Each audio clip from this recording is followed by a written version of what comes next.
there, everybody? So, Butter and I took an and welcome back to Umineko. Oh my god, if you guys were in the Discord chat for the past couple days, I had one hell of a freaking debate in the freaking, I think it was in the Umineko General group. Good lord. But I think I'm starting to understand, maybe, but I think I've got a little bit of a grasp on, well, who Beatrice possibly could be.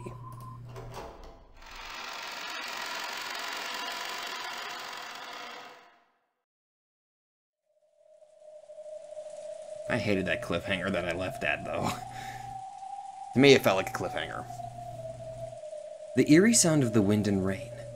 Once again, I hazily regained consciousness on top of the bed. The finger that the witch had bitten off was still attached. I didn't say it was all an illusion, just that it was still attached. After all, the pain in the teeth marks as though a witch had bitten it were still there. And yet the window, which I'd supposedly smashed, had been fixed as though it had never been broken in the first place. How can I escape this creepy room? Why am I locked up in this eerie room all alone? I want to get out. I have to get out. Let me out of here. The door was sealed with a firm chain. I could open it a crack, but only enough to peek out into the corridor at best.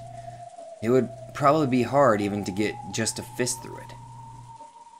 The window won't budge either. It was no better than a barred prison window. The bathroom didn't even have a window. The only thing that could get out of there was the water that flowed out if you turned on the tap. No matter what I do, I can't think of a way out of here.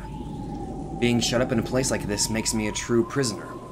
Unless someone comes from outside to save me, I won't be able to get out for all eternity. In that case, can't I just call for help? Yes, the tiny gap I can make in that door must exist so that I can call for help. But can I make the words come out? Earlier I tried to call out for help, but for some reason the words couldn't escape my mouth. I might have made some kind of mistake. I might have just lost my voice in my haste and confusion. I'll open the door and make that crack appear one more time. The warm light of the hallway flowed in, making the darkness of the room stand out all the more. Though I couldn't hear any voices, I did feel something peaceful. I'm sure everyone's in the room at the other end of the hallway, chatting happily about something. If I can just call out, surely someone will come to save me.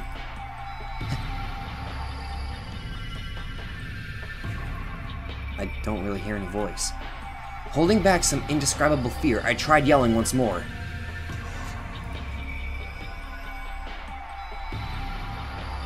But the result was the same. It was like trying to yell underwater. All I did was get out of breath, unable to call out in the slightest.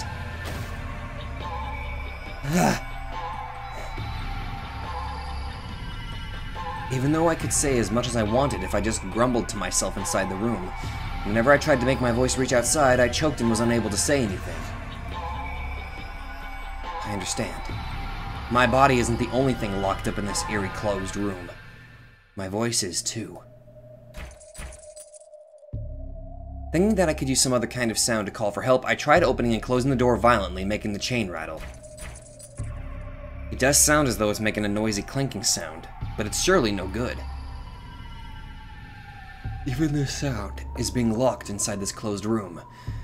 No matter how harsh a sound I make, I'm sure it'll be quieter than a leaf falling by the time it reaches the other end of the corridor.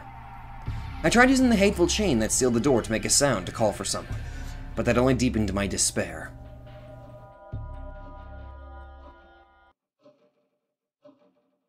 This chain. That's insane. Even though just a second ago it was a stiff chain that looked like it was used to seal a monster away, at some point, it had transformed into a normal chain lock. This changes everything. Now I can just undo it from the inside. I tried to undo it, but the chain wasn't long enough for that, while the door was still open a crack, and I couldn't get it off. Of course. Calm down. I gulped, and calmly closed the door. Then, when I saw that the chain had slackened enough, I touched it with my finger to make sure. When I was little, I hated chains, because I could never get them undone right. However, that was a long time ago. Now I can undo something like this. Anyone could. It's easy. Clank. I had a vision of the demon who had locked me in this room, using this as a trap to give me hope and then make me despair even more. But I pushed those thoughts aside for the time being. I undid the chain lock, and the chain dangled there right before my eyes. Now, there is no lock sealing this door. Please, don't torment me anymore. Just open normally. Slowly, the door opened. I had closed the door in order to undo the chain, so the warm light from the hallway had been cut off. If I open it again, what if that warm light is gone this time? I was even afraid of that. However, that was just me over-imagining things. Slowly, quickly. No, I guess this is normal for a door. As the door let out an annoying creak, the exit from this cursed, closed room finally opened.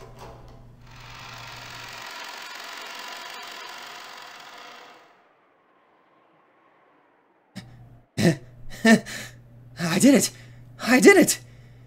Even my cry of joy was strangled. But that doesn't matter anymore. All that matters is that I can get out. I poked my head out and looked left and right down the corridor. The warm corridor. I could sense people having fun at the other end. Everyone's right there. Let's go, right now.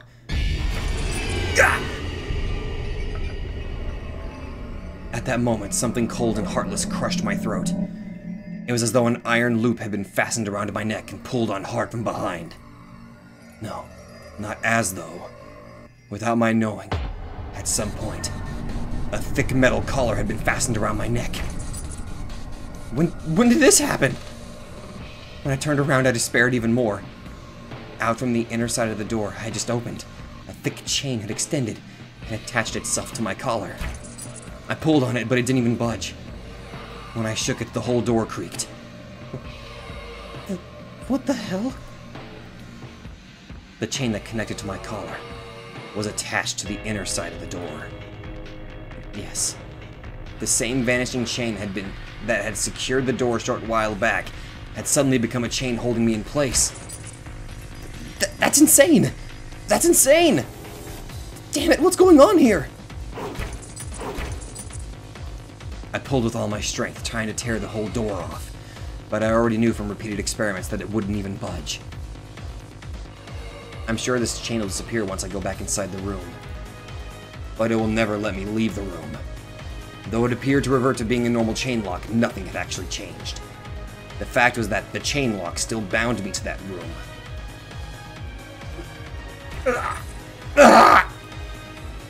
Tears flowing down my face, I pulled with all I had. It was completely useless.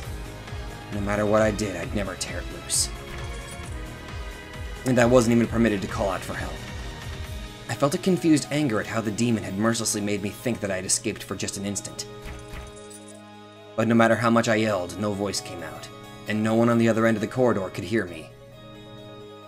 Then, I noticed an odd stain on the wall of the corridor. It wasn't a stain. They were letters, traced out by a finger that had been covered in red paint.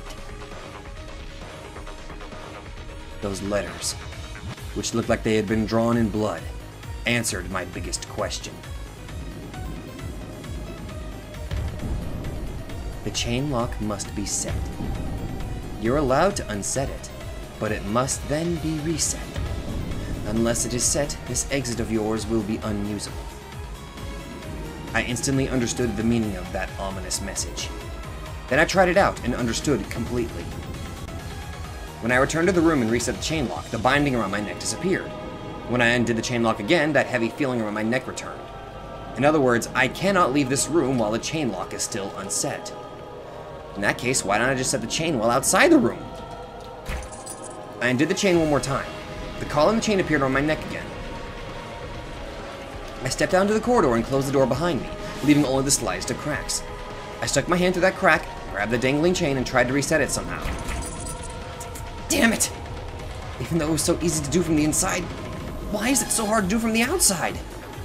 The gap needed to be wide if I wanted to manipulate the chain well. However, that made the chain too short to reach. To make the chain reach just a bit further, I would have to close the door a little bit more. But if I do that, there won't be enough of a gap to fit my hand in. Of course, it was perfectly natural. Chain locks are made to be done from the inside. They'd be completely pointless if you could set it and unset them from the outside.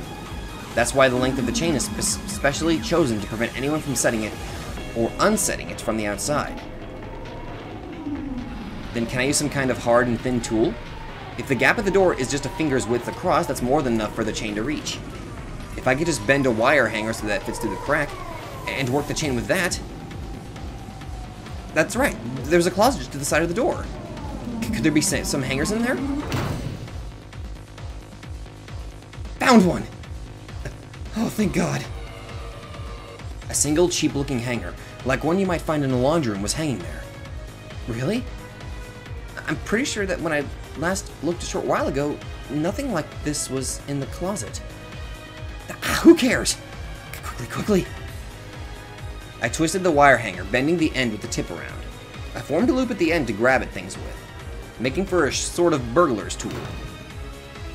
I then dashed out into the corridor again and closed the door almost as far as it would go. My wrist could never pass through this.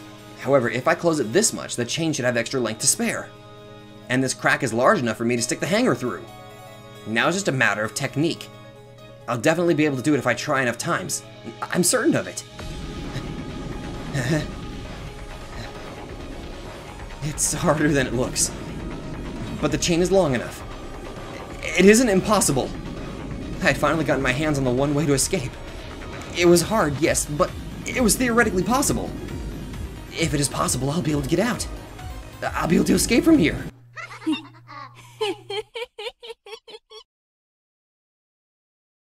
Oh, God. At that moment, I felt a heavy weight on the far side of the door. It felt as though someone inside the room had pressed their forehead against the door and was drawing close. And she, the witch, had laughed. Then I felt a powerful and strange force on the wire hanger. Is she trying to grab it away from me? Yeah, right, like hell I'll let go. Like hell I'll let my one key out of here get stolen while my guard's down. Fortunately, I had stuck my wrist through it so that I wouldn't drop it if my hand got tired. You won't be able to snatch this out of my hands.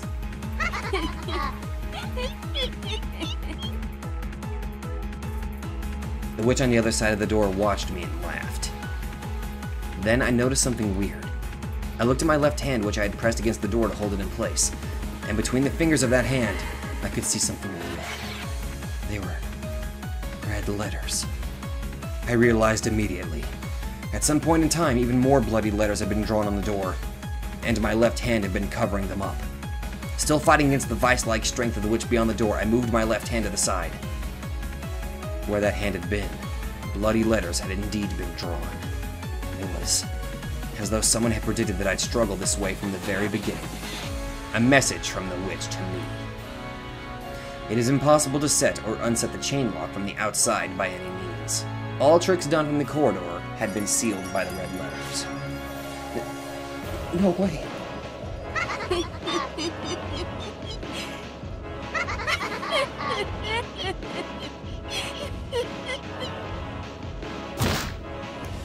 There was suddenly a terrible sound, and the force that had been pulling on the hanger was suddenly released. Then, when I pulled it out and looked, I lost all hope. As though it had been hit by the acid of the room's darkness, the tip of the hanger had burnt and bubbled and melted off. Now it's pitifully short. This can't be used for anything. It would be useless to search for a substitute. All schemes to close the chain from the outside have been sealed. Damn it! Damn it, damn it, damn it! I threw the remnants of the wire hanger against the floor and faced the hallway filled with the warm light and called for help. However, I just choked, unable to speak at all. Everyone's just down the corridor, and everything's peaceful there. I can't hear their voices, but I know. I'm sure they're all having a good time playing cards. Please, someone notice. Someone save me.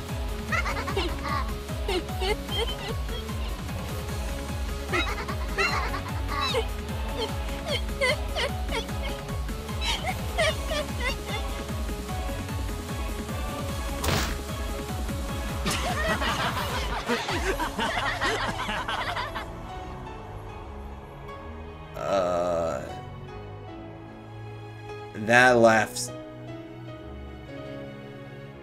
That laugh. This time it wasn't the witch's voice. It was the happy voices of everyone else, which I could hear from the other end of the hallway. Someone come over here and save me.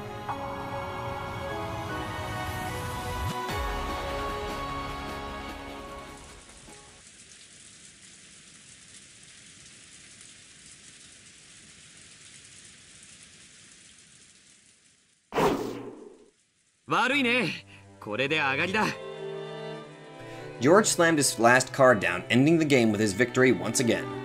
Everyone gasped in unison. The cousins' room was filled with laughter as they enjoyed their card game. やっぱりジョージの兄貴が持ってたか。憎い。スペードの6が憎い。バートラのダイヤの8もエグかったぜ。ああ、もう悔しい。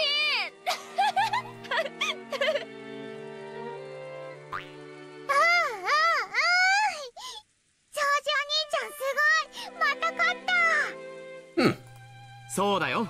また僕たちの勝ちだね。Maria couldn't really hold her own in an all-out battle, so she had teamed up with George, which was why she was celebrating his victory.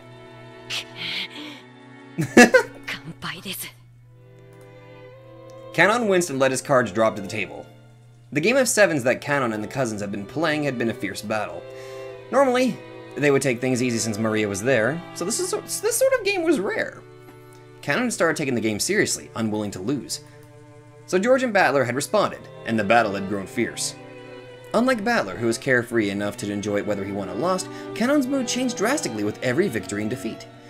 It was less of a dislike for losing and more that he just wasn't used to playing.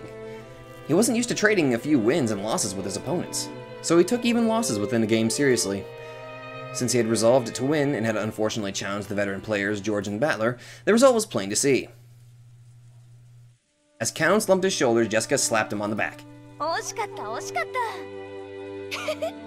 たでも楽しいぜ本気で戦うのはね本気だろうとそうでなかろうと結果が負けでは何の意味もとんでもない本気で戦った結果の負けならすがすがしいもんだぜいい加減に戦っての負けじゃ本気出してたら勝ってた云々で未練タラタラでしょそうだな全力を尽くしたやつは言い訳しないそして結果に関わらず爽やかなもんさそうだねそしてそういう人間が一番怖いのさそこから必ず何かを学び成長するからね確かに僕は臆病だから何も学ばなかっただから未だに未熟なんだI am furniture, so it is useless to dream. Because he had rigidly believed that, he had distanced himself from everything and shut himself away. However, during that time, Shannon had undergone many life adventures, and now her hand is resting on the door separating furniture and humans. The old Canon would have only seen this card game as a way to pass the time. However, the new Canon was now capable of gaining something new from this experience. That could probably be called growth. When time passes, furniture does nothing but rot. Being able to grow is a privilege given only to humans.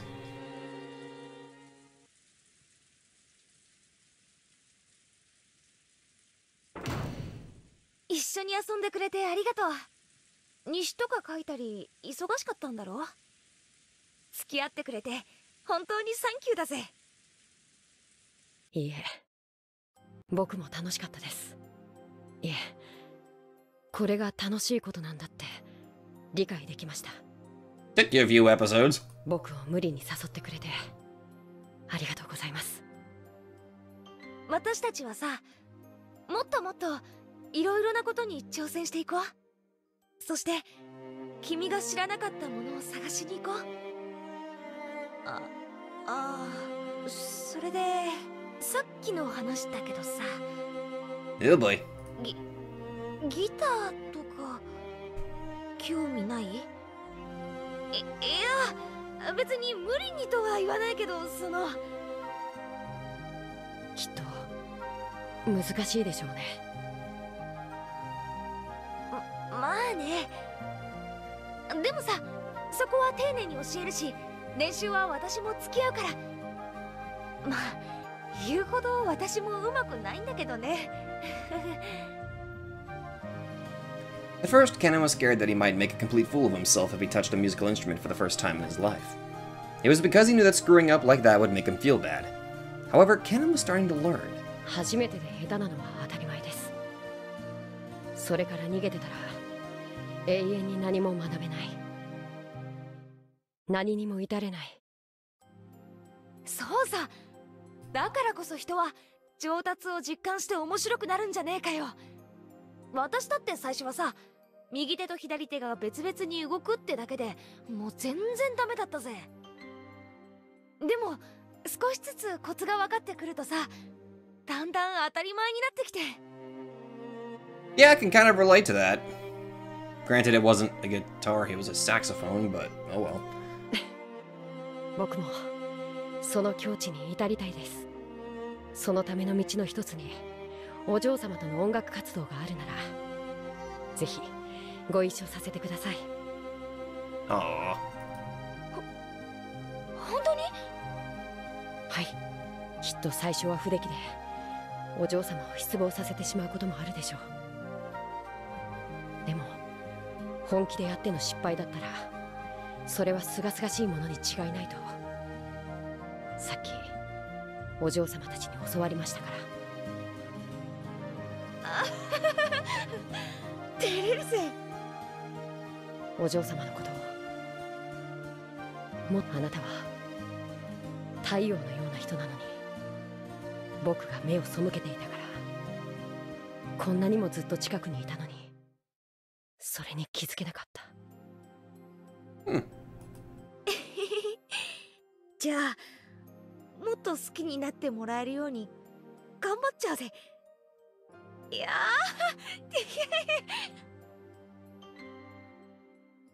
Kanon's serious and competitive words were more than enough to make Jessica shy. However, Ken's expression unexpectedly clouded. 僕がお嬢様を好きになれる理由はこんなにもはっきりしています。だからわからなくて辛いです。Not knowing what? 何が？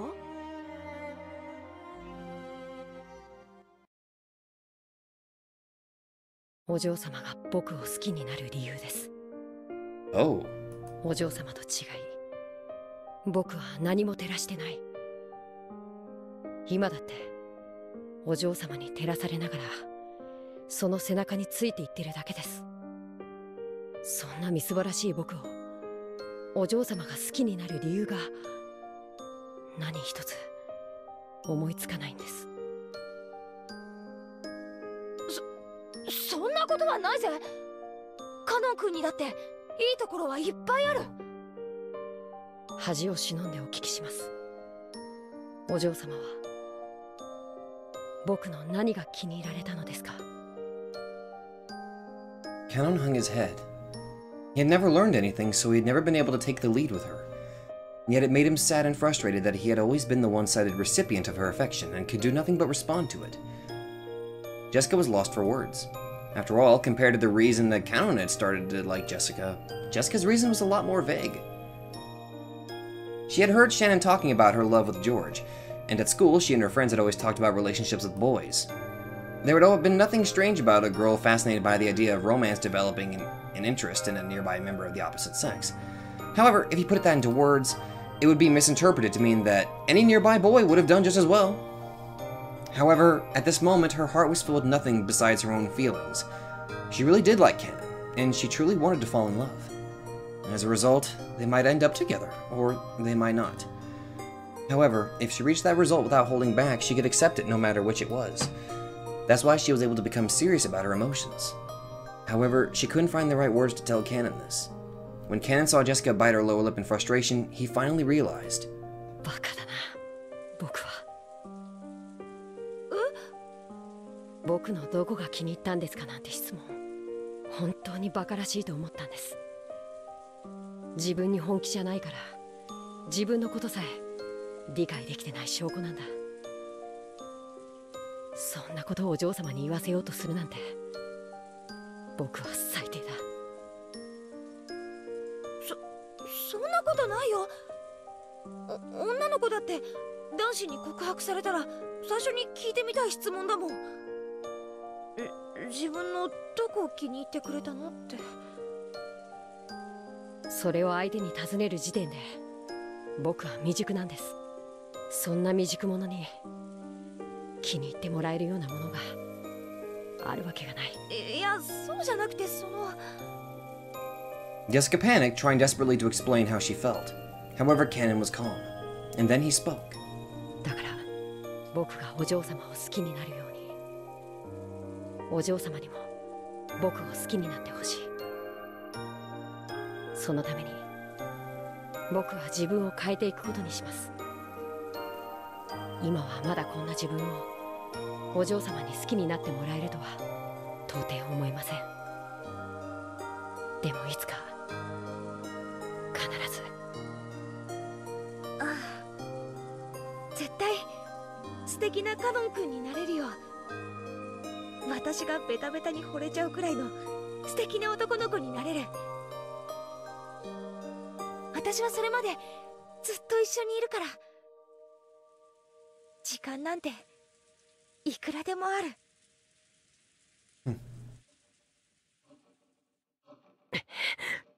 ただ時間がそうないのが悔やまれます。 What?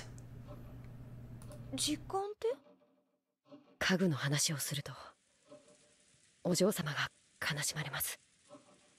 でも話さなければなりません。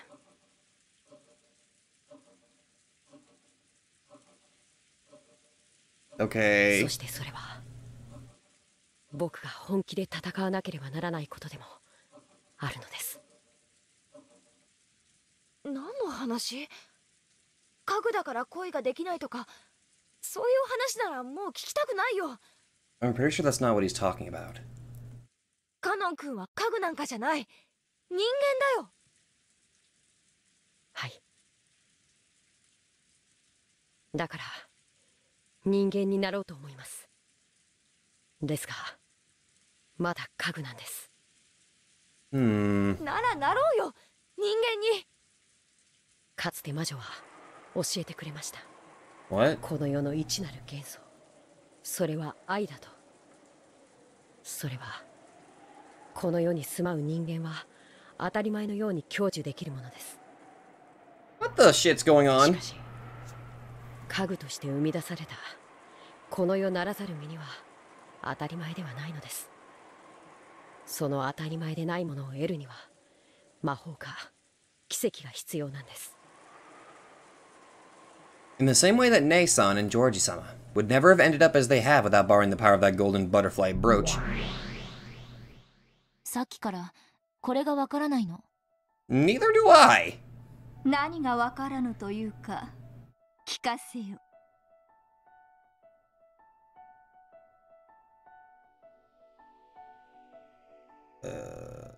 今回のゲームが始まり、短くない時間がシャノンやカノンの恋への決意に割かれてきたわ。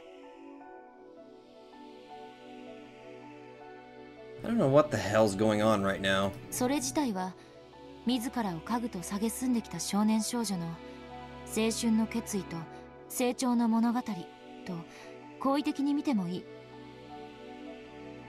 でも二人のある前提にさっきから強い違和感を覚えるの。なぜ魔法が必要なのかであるか。シャノンもカノンも、いえ、あえて家具と呼ぶわ。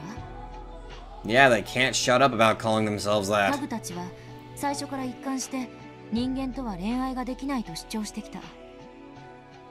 そこに黄金蝶のブローチという魔法が介在し、その魔法という奇跡の結果、ジョージお兄ちゃんとの恋愛が成立した。そう主張してるわ。身分の違いによる許されぬ恋が実るには魔法の奇跡でもないことにはありえぬと、そう考えたとしても無理はあるまい。そうね。だから使用人の身分であるシャノンとカノンが許されざる恋に苦悩して自らを家具と卑下したとしても、それは納得できるの。ではそなたの納得できない点とは？再び魔法の力がなければ結婚はできない。それがシャノンとカノンの2人の共通認識になってる。これがどうしてもよく理解できないの。Yeah, that seems very, very odd to me. After meeting in secret for quite some time, George and Shannon had finally gotten engaged.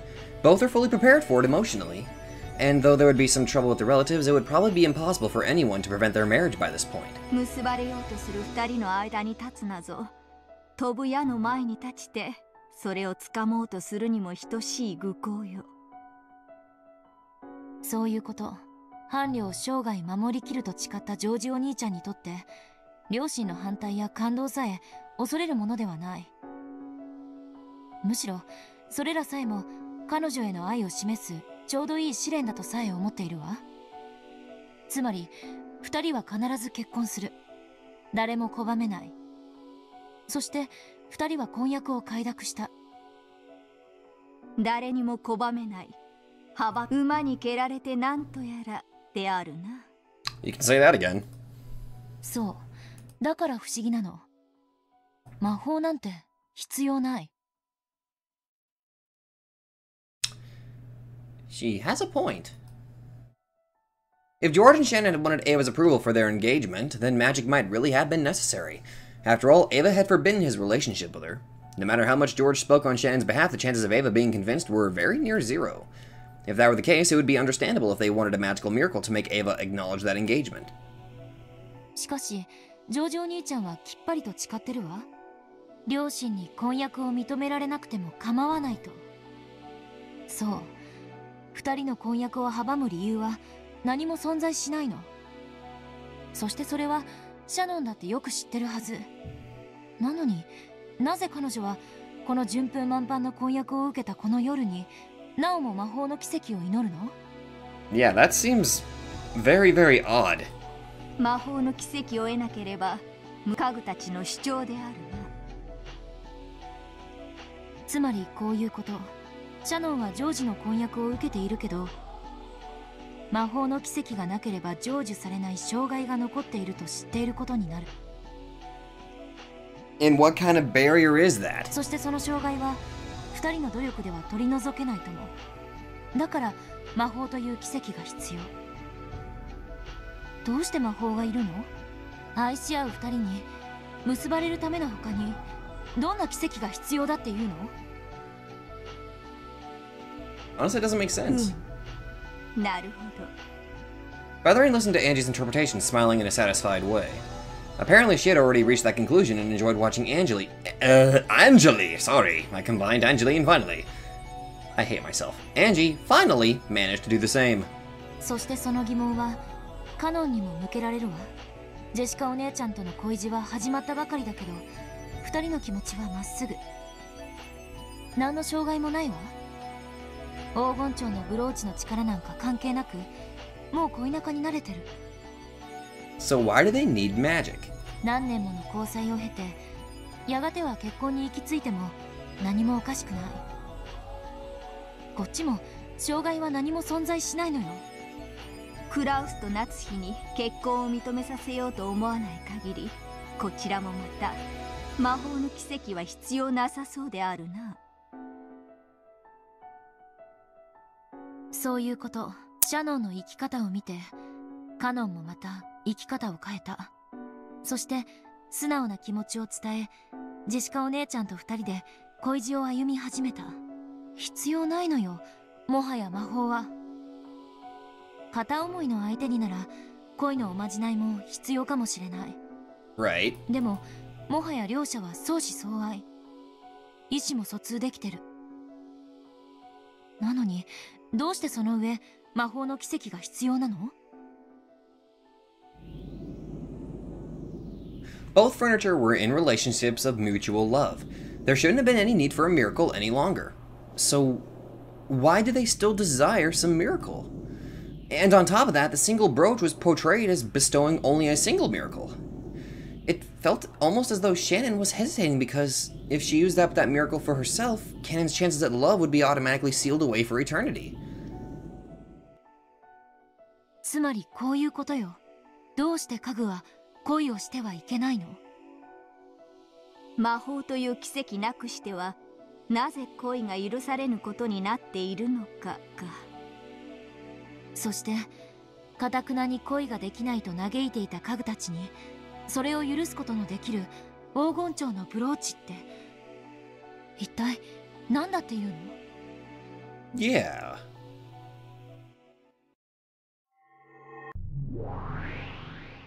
Oh. もちろん魔法の結晶であるぞ。 Oh, hi, Elder Bioto.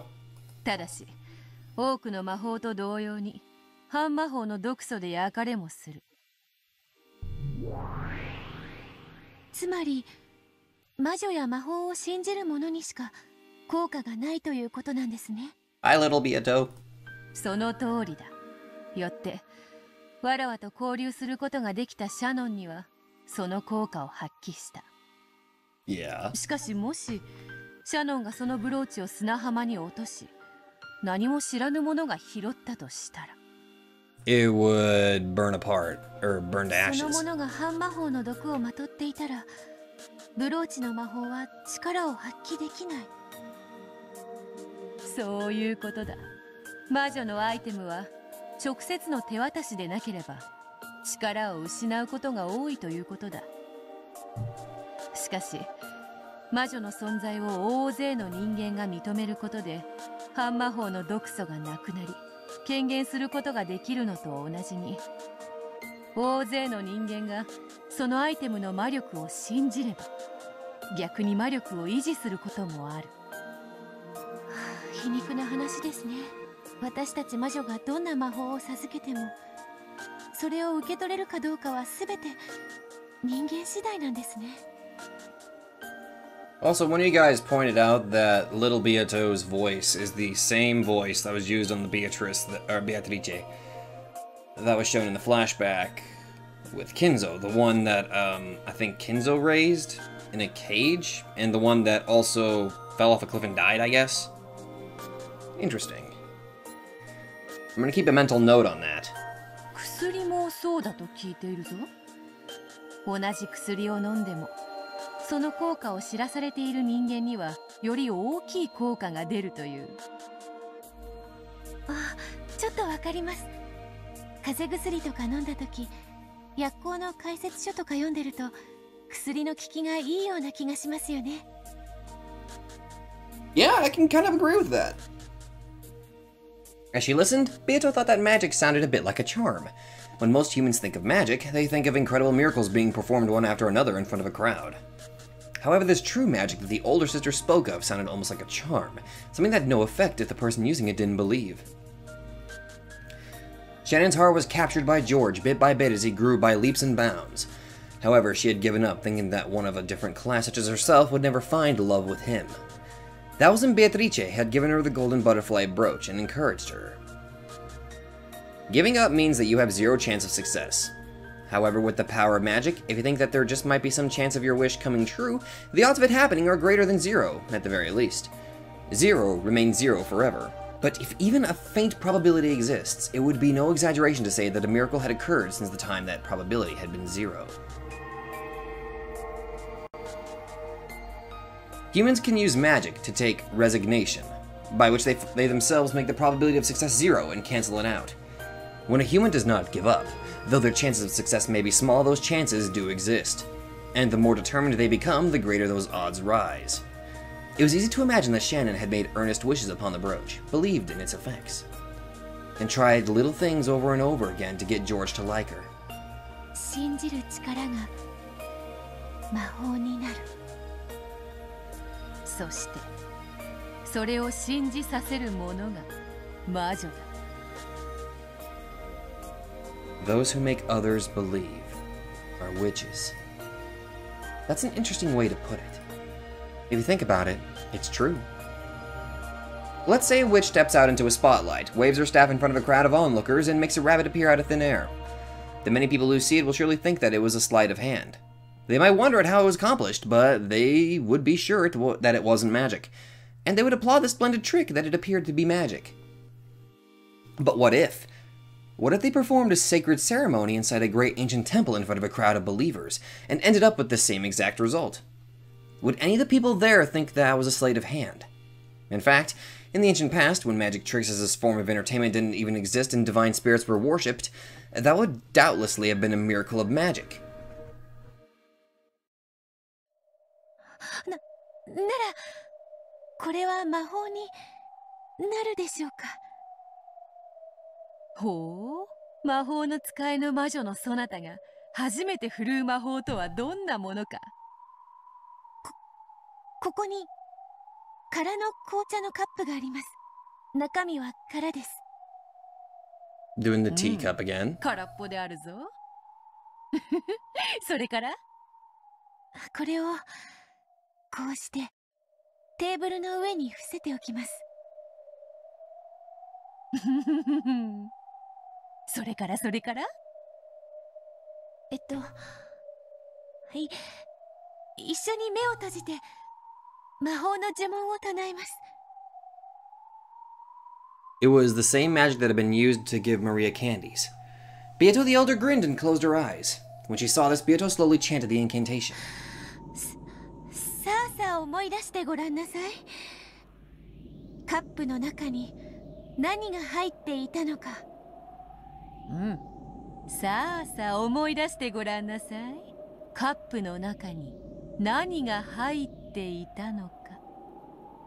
As she chanted, Beato slowly opened her eyes and made sure that the older sister was repeating with her eyes closed.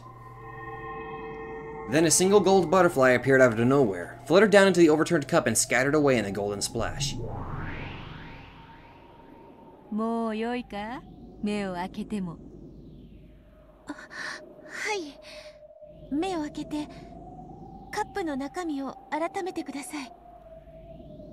さてさて、そなたが初めて使う魔法はいかほどのものか。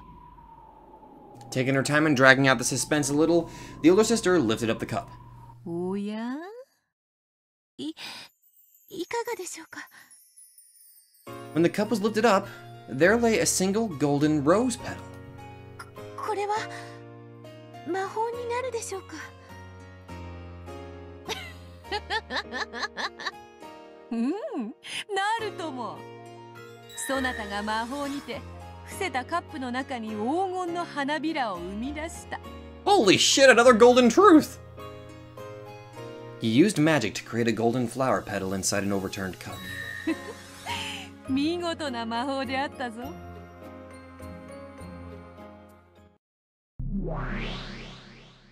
愛がなければ見えない。 Yep. それは理解できてるの。これを手品だと断じるもよし、魔法だと信じるもよし、そのものの毒素次第であろうな。 Right. でもこれはかつての魔法の一部を説明はできるけど、全てを説明することはできないわ。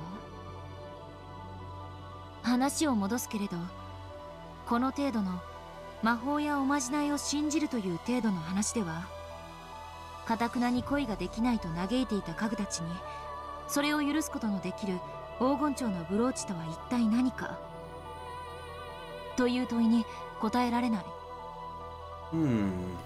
そこにいる2人のベアとの話を鵜呑みにするなら、魔法には彼らの諦めを取り除く力があると考えるのが妥当であろう。どうして家具は恋をしてはいけないの？どうして魔法のブローチの力が必要なの？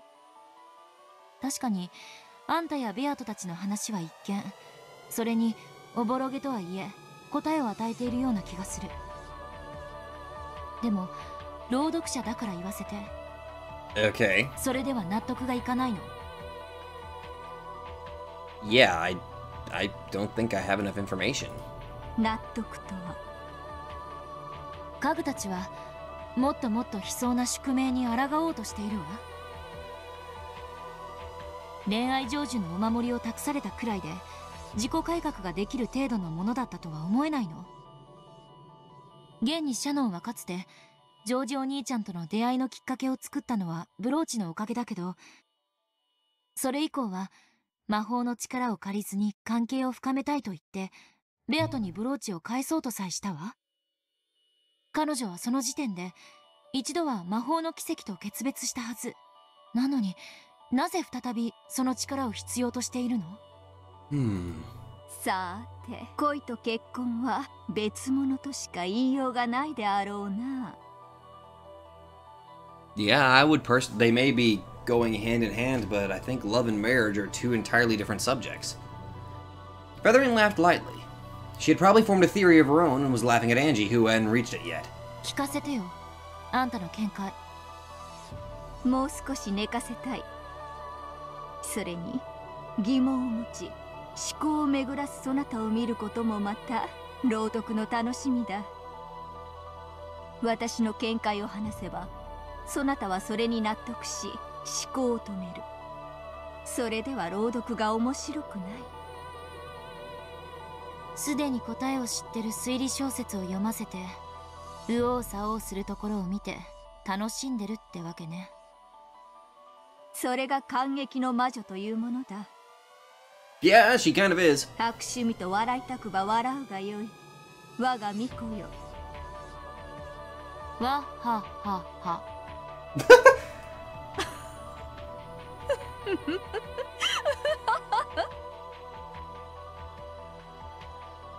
I understand that a part of magic is created by a believing heart, and that magic probably permeates deep into the world of us humans as well.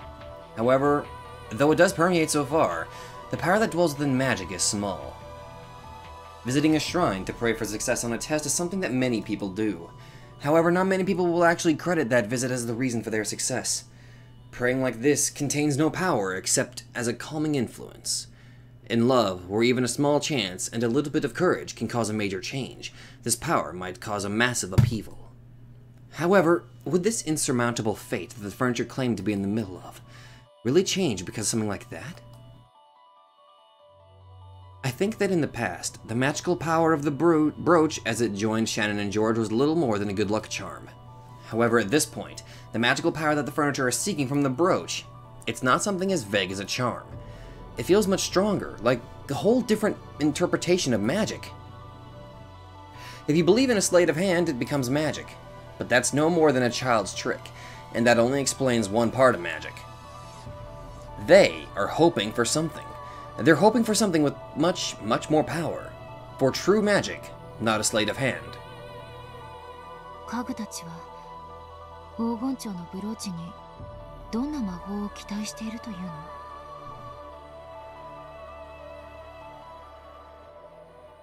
？Hell if I know. 黄金蝶のブローチ？ Oh, hello. 黄金の魔女ベアトリーチェが霊境を割るのと引き換えにシャノンに与えたこれがそれです。From his pocket, Kennen pulled a single wing from a gold butterfly. Though it was a single wing, it was easy to tell from its shape that it had originally been part of something with a butterfly motif. このブローチの魔法はシャノンにジョージ様と恋仲になる機会を与えました。しかしそれを最後まで成就する前に僕に譲りました。だから僕はこのブローチの力でお嬢様の好意を得ました。そんなわけないよ。私がカノン君を好きになったのは自分の素直な気持ちだぜ。ありがとうございます。お嬢様は人間だから魔女も魔法も信じない。無理もないことです。しかし魔法で生み出された家具の魔法の奇跡の存在する証拠なのです。ごめん、何の話？ Jessica sort of grasped the gist of what Kennen was trying to say. However, she couldn't understand it and had to ask him to repeat it with a bitter smile. 僕もシャノンも恋を成就させるには魔法が必要なのです。そのための鍵がこのブローチ。僕が踏んで割ったので僕たちは一つずつ持ち合っています。 The brooch had lost its power when it was split in half. However, if it was ever joined together again, its magic would be revived. It would revive the miraculous power that could join furniture and a human together. しかし一つのブローチは一人の願いしか叶えない。Oh. Oh, now I understand. 家具の僕たちはこの一つのブローチによってどちらかしか結ばれ得ないのです。It was the single live coal of love that the old shrilly laughing Beatrice had sown. That Beatrice had likened humans who were tormented by this coal to ripe fruit and had enjoyed it evilly. However, the magic infused within this seed was real. It was the only crystallization of magic that the Golden Witch Beatrice had ever left in this world.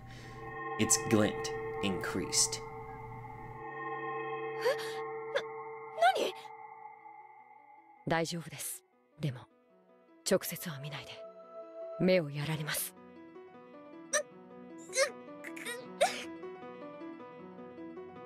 The glint grew ever stronger, shining like the sun.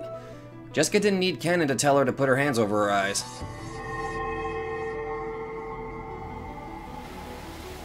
As the light grew stronger, a sound like the roar of the wind or the tide also grew in intensity. The sound of the wind and rain outside had already been overwhelmed. Jessica could no longer even stand, and she crouched on the floor. A flood of sound and light. Until it withdrew, Jessica could do nothing but moan.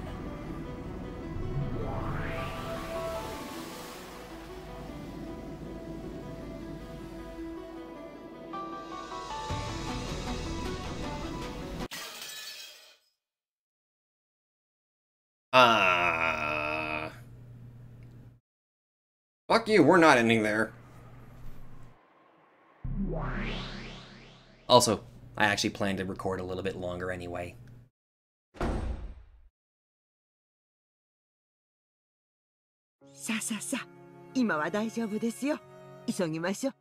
I mean, I'm gonna be recording an extra long Tokyo Babble, so this is only fair.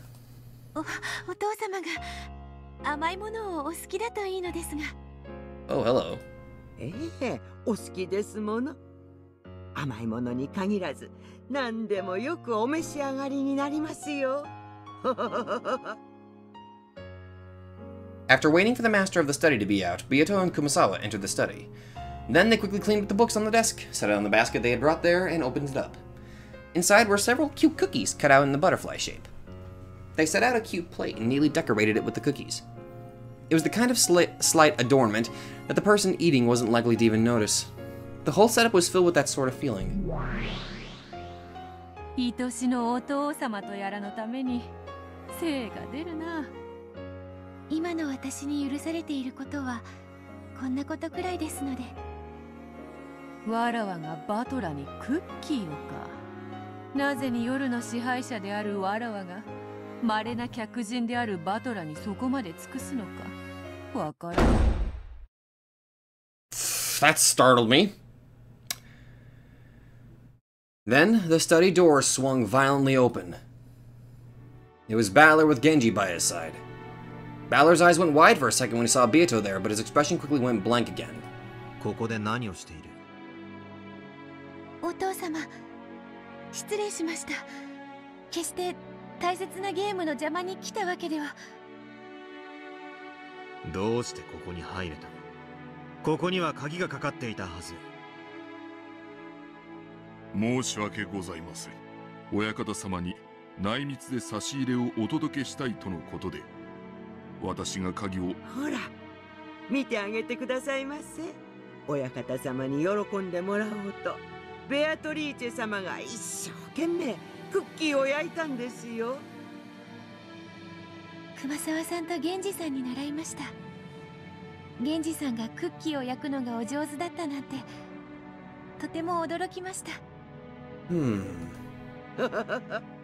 最近は全然ですけど、昔の源氏さんはそれはもういろいろなお料理を作ってくれたんですよ。特にお菓子作りはお上手で。クッキー？はい、お父様への差し入れです。大切なゲームの必勝を心よりお祈りいたしております。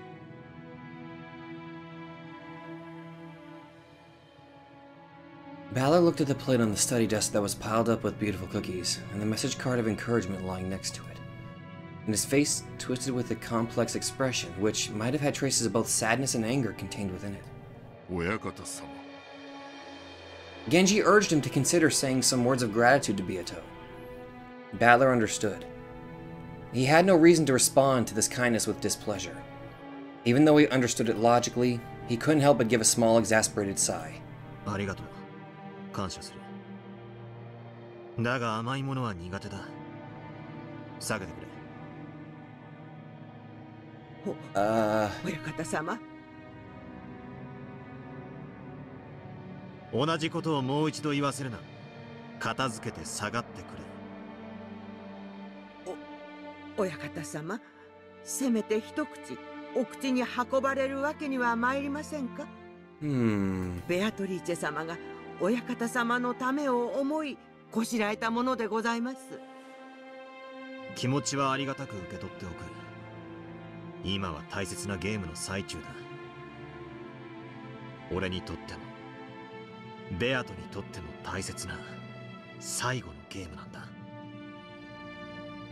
だから頼む。俺の心をかき乱すような真似は慎んでくれ。それはあまりにもひどうございます。気持ちは感謝する。大いに結構でございます。Okay. I'm gonna stop just for a second.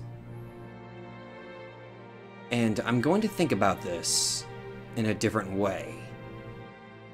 Genji has already made the comment that Battler was very much like Kinzo in his youth. What if I interpret this scene with Battler as Kinzo, Kumasawa and Genji as their usual selves, and Beatrice...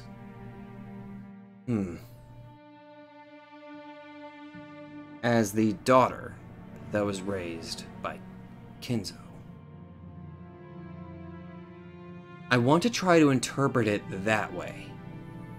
And if I'm going to go any further, I will also add on that I'm going to guess this must be after the original Beatrice died. Which also makes me think, which I can't remember if this was already told earlier. I think it was. That after Beatrice died, Kinzo named another daughter Beatrice. Which, going even further, that would make me think that... oh god, how the hell do I word this? Oh god. It's taking me some time trying to get this worded properly. I'm gonna try to view this as with Battler being Kinzo. And I'm also going to take the time and place after the woman, Beatrice, died. And he's raising another girl to become Beatrice. Which I'm thinking... again, I cannot remember for the life of me if this was already stated or not. Could somebody in the comments please kind of correct me on this? But didn't Kinzo have a child with his love affair with Beatrice? And they had a daughter. And I'm going to assume that he also named her Beatrice as well. Though I doubt the actual Beatrice would not be, or Beatrice, god damn it. I'm just gonna say it however the hell I want it. I'll say Beatrice as the woman he had an affair with, and Beatrice as the daughter. So I'm going to assume that after Beatrice died, Beatrice actually... oh god damn it. After Beatrice was born, Beatrice died. Fuck! I'm just gonna continue now. しかし、それをせめて一口お召しになる形ではお示しできませんか? So I will say that this is basically just a mirroring of events whenever imagining Battler as Kinzo. Which also explains, like, why Beatrice keeps calling him father, and keeps saying that she was born for his sake because that was something that was drilled into her growing up. Beato looked at Battler sadly. Battler hung his head to avoid her gaze. The expression on his face caused Beato more pain than any he had shown her before. 熊沢、それを片付け、下がるように。親方様。Kumasawa clung to Battler, but he turned his back to her. 失礼しました。片付けましょう、熊沢さん。そういうわけには参りません。大切なゲームに少しでも力添えしたいベアトリーチェ様が、せめてこのような形でもお力になりたいと、それを一口さえせずに下げろとは、女をバカにするにも程がございます。熊沢、親方様も男ならば、女の手作りの差し入れにせめてどうか一口で結構でございますので、女の気持ちを踏みにじろうというおつもりでしたら、この殺されたってここは引きませんよ。ええ、引きません。熊沢さん、もう結構ですから。そういうわけには参りません。親方様、これに毒でも入っているとお思いですか？ Yeah.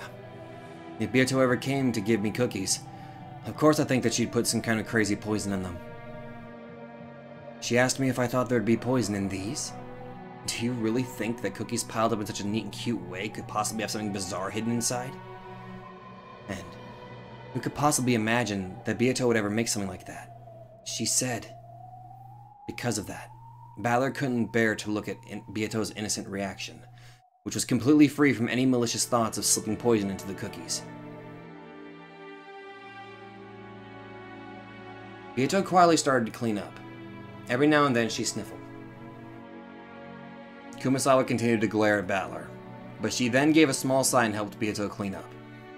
However, the hardness didn't disappear from her expression. 失礼しました。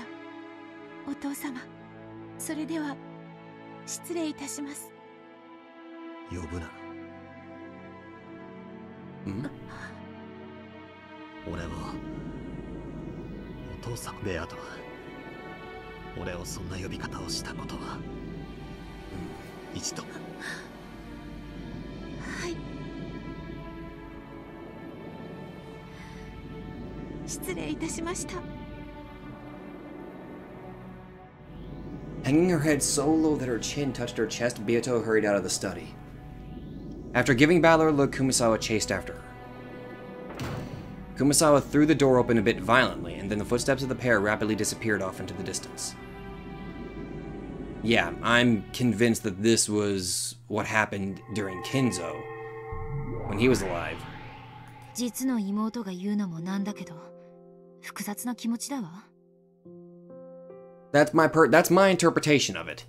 相手がベアトでさえなければ素直に女の敵と言えるのにか。私はお兄ちゃんとベアトがどうして慣れ合ってるのかさっぱりわからない。今思ってベアトは倒すべき私たちの最大の敵だと思ってる。でもだからといってあのお兄ちゃんの対応は女として愉快じゃないわ。バトラの気持ちも少しはわかるがな。悲しいことだ。I still don't understand what kind of antagonism or connection there was between them. However, Oni-chan probably views Beato as a friendly rival, if not something more.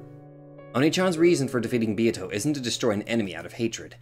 It feels like he wants to give a sincere answer to her questions. Yes, I can't deny the fact that their fight isn't based on hatred, but on a stronger emotion. さらに言えば、あそこまで冷たくされて、それでもなおお兄ちゃんに尽くそうとするベアトも大したもんだわ。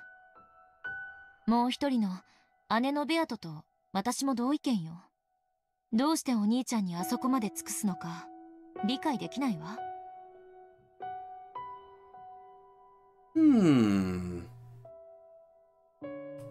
そしてその理解できぬ要素は1000年を経て変化を遂げるとはいえ、紛れもなく我々の知る黄金の魔女ベアトリーチェに受け継がれるものである。ええ、理解しているわ。このベアトを知ることもまたやがてのベアトを知ることにつながる。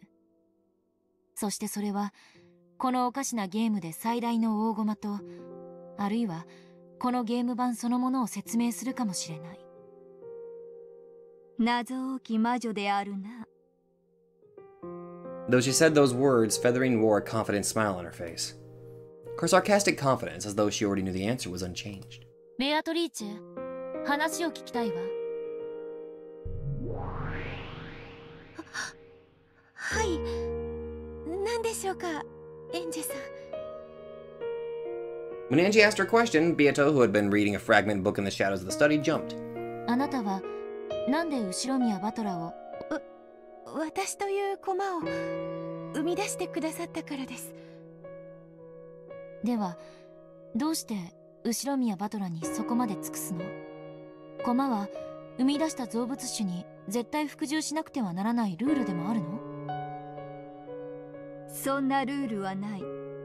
駒は道具、あるいはナイフだ。ゲームマスターが上手に扱えば便利な道具になる。しかし扱いを間違えれば自らを傷つけもする。道具になろうと凶器になろうと、そこに道具の意志はない。ただ結果があるだけだ。じゃあどうしてあんたはお兄ちゃんにああも尽くすの？まるでそれはあなたという駒の目的かのようだわ。はい。それが私が生み出された目的だからです。あんたを生み出したお兄ちゃん自身がその目的を与えたの？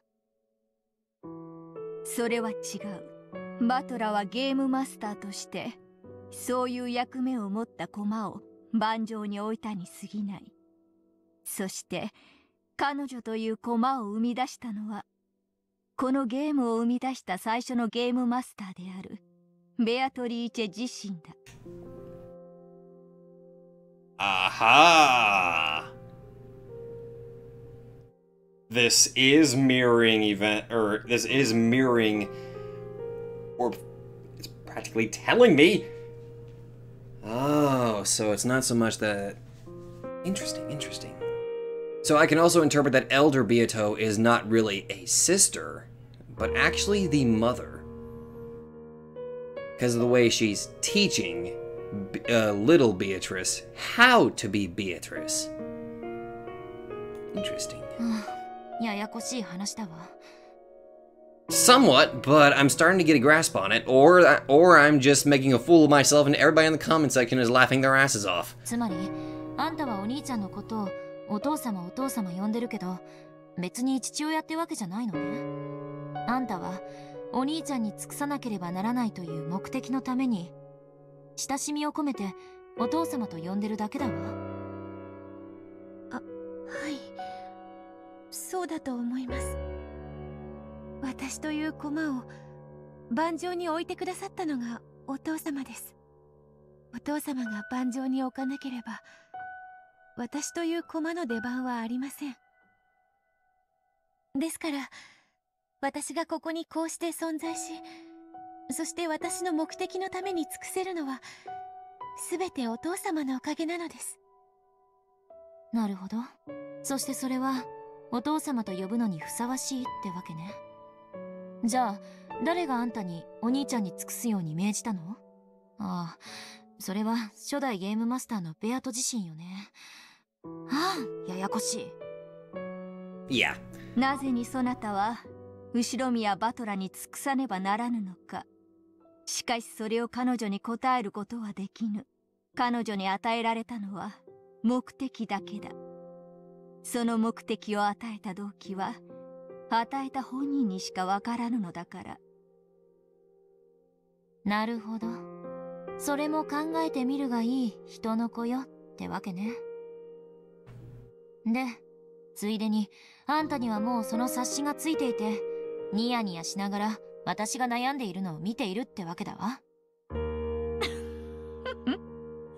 そなたは我が巫女としてつくづく優秀だ。私はお父様に尽くします。私の存在がお父様の幸福のお役に立てる、それが私の一番の喜びです。そして At that point, Beato hesitated. 何？そして何を？はい、そしてそれをいつかお父様にお認めいただければ、それが私の一番の幸せなのです。何よそれ。尽くしたいってだけならまさに魔女の家具ねと言いたいところだけど、それを認めてもらいたい？それじゃ家具ってより。 Angie stopped mid-sentence. That's less like furniture and more like, you're just a girl who loves Oni-chan. I don't get it. The guiding force behind this Beato's actions is that of a girl who adores Oni-chan. But then, what does that make this Beato? If the first Beato liked Oni-chan, then she should have adored him and done things for him herself. Why would she create a piece of herself, a separate entity, to do it? This way, even if she does attract Oni-chan's attention, it will be towards the piece version of herself, not the creator who made that piece. If I ever like someone, I'll probably want to do the things for them. But of course, I would want to do those things myself. After all, I would want him to notice me. It's as though this love is destined to go unrewarded. No matter how devoted she is, she will never get anything out of it. And she's doing this out of her own free will. Beato's actions look no different from those of an average girl in love. She's devoted, doing all she can for him, dreaming that her kindness will eventually be acknowledged. Why would Beato create a piece like this? Is putting it in terms of romance a bit too confusing? Then let's try using food as an example. Okay. It's as pointless as creating a piece to eat food for you. No matter how much food your piece eats on your behalf, you won't get any less hungry, right? You are the one that wants to eat. There's no reason for having a piece do that in your place. For most jabs in the world, you can get someone else to do it for you. However, with love and food alone, there can never be any meaning in letting another person do it in your place. That's right. This Beato was created as a piece, because of an impossible reason. Though at a glance, she looks just like a normal girl, the more I know about her, the less I understand. Like an imaginary number.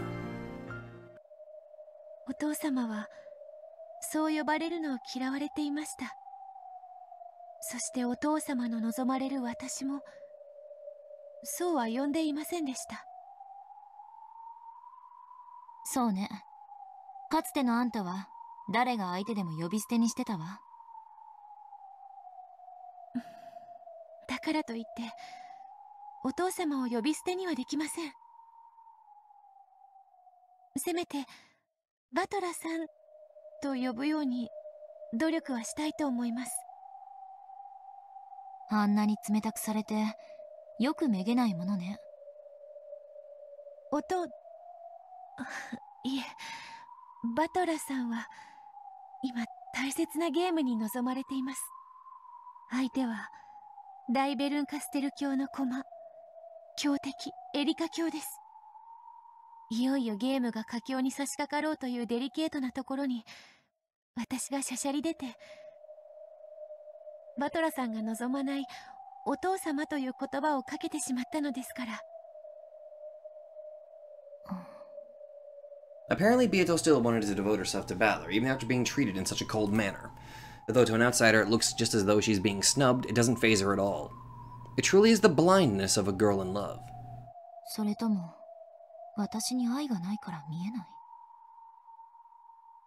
い？愛があれば見えぬものが見えることもあろうな。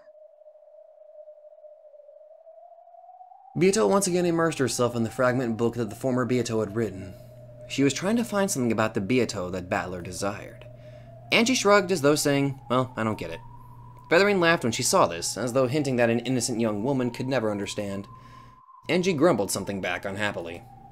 It seemed that their give and take had no effect whatsoever on Beato as she sat in the shadows of the library.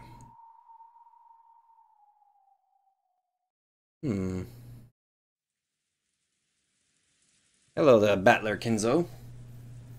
Batlo? Kinsler? Oh, that sounds like a really cheesy Batman villain.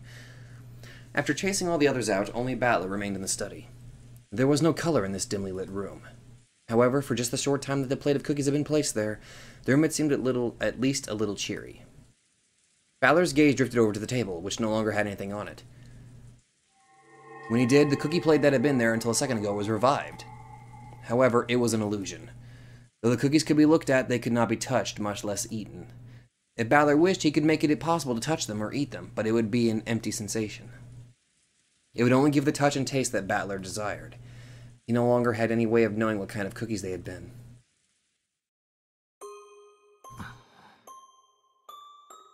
On the reception sofa across from Battler, a cloud of gold butterflies slowly gathered and took the form of the old Beato.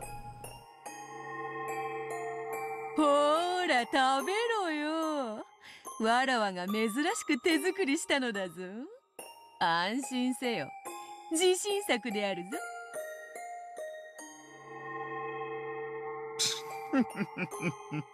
お嬢様の場合、むしろ自信作の方が不安になろうというものですな。まったくだぜ。お前が作るクッキーなんて、どうせおかしな毒が入ってるに決まってる。それは心外な。仮に入っていたとしても、そなたのあれがそうなってこうなっちゃうかもしれない程度のもんではないか。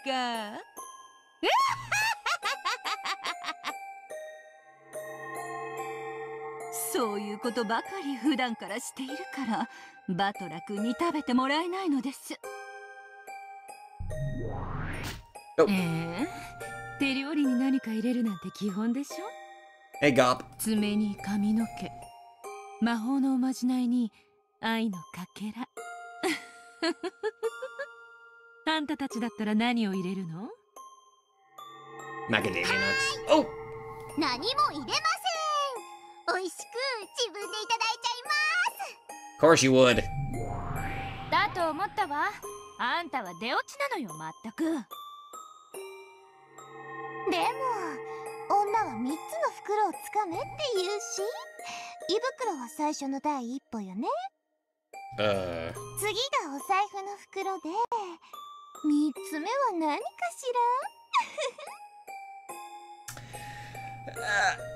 ら？ No comment.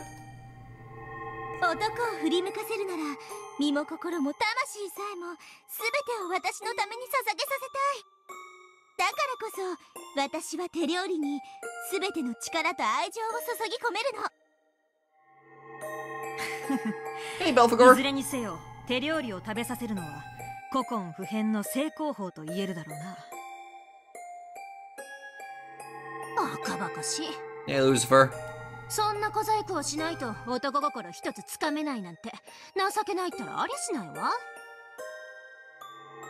へえ、お姉様が男心をどの程度おつかみになった経験がおありか聞いてみたいものですけど。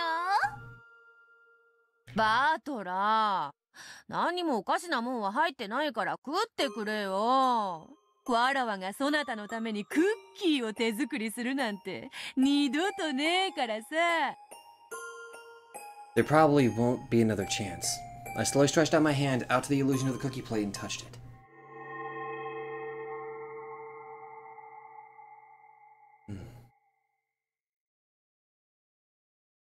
Just before I did, it became a cloud of gold butterflies and vanished into the darkness of the study. The illusions of Ronave and Vergilia also disappeared. However, the illusion of Beato alone still remained on the sofa. 何が不満か？それを俺に言わせる。That actually wasn't me that time. 新しきわらわがそなたの望んだ姿とあまりに違えば違うほどわらわが二度と蘇らぬ存在であることを思い知らされるからであろう。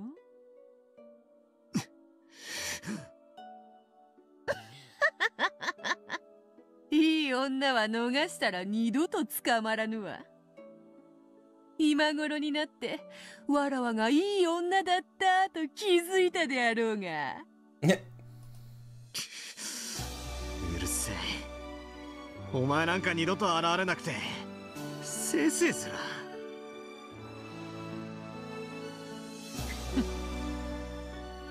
Beato lay sprawled on the sofa and looked up at the ceiling. Balor also turned his back and moved to the window. For a while there was silence. 分かっていると思う分かってな。そなたの期待するわらわはすでに消えた。分かってる。あのベアとは紛れもないお前自身ではあっても、かつてのお前とは異なる存在で、お前はもう絶対に蘇らない。 See, here's where I'm starting to think this is where it differs from Kinzo. わらわの魂とこの女らしさ、性格の良さ、気風の良さは魔女としての1000年によって培われたものだ。 That face and music does not match very well at all together at all whatsoever. それは全く同じ1000年を経ぬ限り、わらわと同じにはなり得ぬ。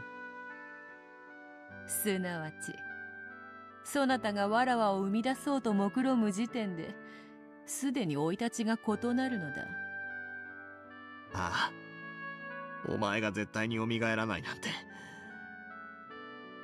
あの昭和ベルンカステルにバッチリ報奨されてるぜ。だが期待しているのであろう。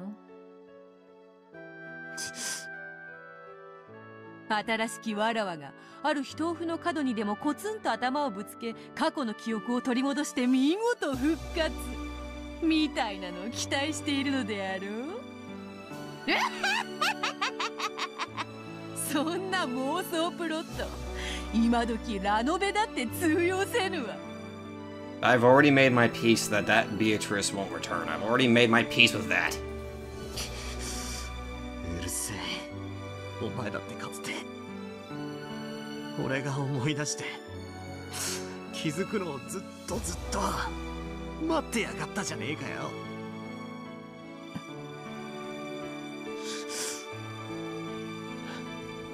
Then, what is it? Does this mean that our relationship is exactly the opposite of how it once was? わらわもそなたがいつかはきっと気づく、思い出す、奇跡が起こる。そう信じてゲームを繰り返したこともあったがな。どういう気持ちだったんだよ、お前が俺とゲームをしている時は。自分の胸に聞けとはよく言ったものよ。It's tough. If only she didn't look so much like you, I would have kept my cool a little better. まあ好きにせよ。かつてわらわはそなたを苛みもてあそんだ。今度はそなたがそれをわらわに復讐する番だ。新しきわらわは何もわからずおろおろとするのみ。煮るも焼くもそなた次第よ。積年の恨みも晴れるであろうが。お前自身が相手ならな、さぞや気分も爽快だろうぜ。だがあのベアとはお前じゃない。わらわでないというなら誰なの？お前によく似た別人だ。だが紛れもなくわらわでもあるぞ。そうだな、お前自身であり、そして同時に別人なんだ。ならば新しきわらわも災難なものよ。わらわの身代わりに慰み者とされておるわ。なんと気の毒なことか。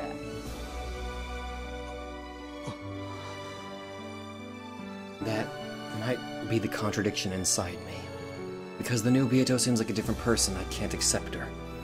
Even though I know she's a different person, she keeps reminding me of Beato's face. ならばいっそ、あれはわらわの娘とでも思え。Oh? 娘？わらわの血を引きし、うり二つの娘と解釈せよ。何しろわらわの分身であり、しかし1000年の経験を経ぬのだから、そう呼んでもおかしくはあるまい。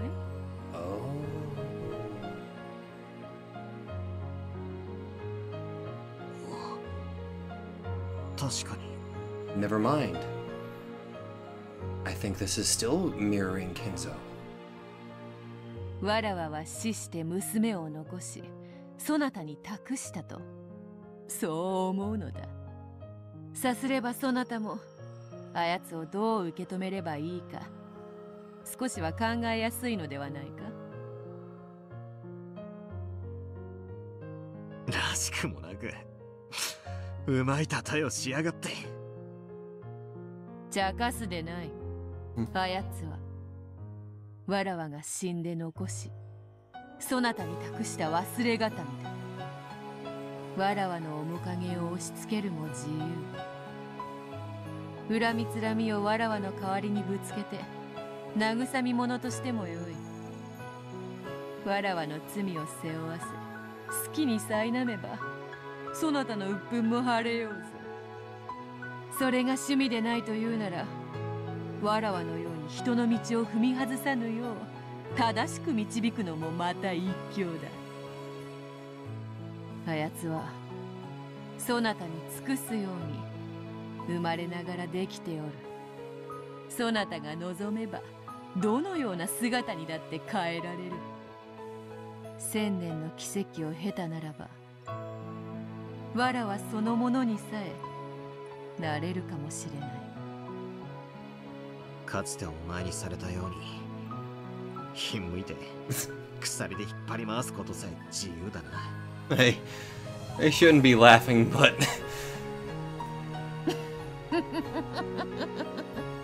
そうだな。今ならばそれ以上の非道なる所業さえ可能であろうぞ。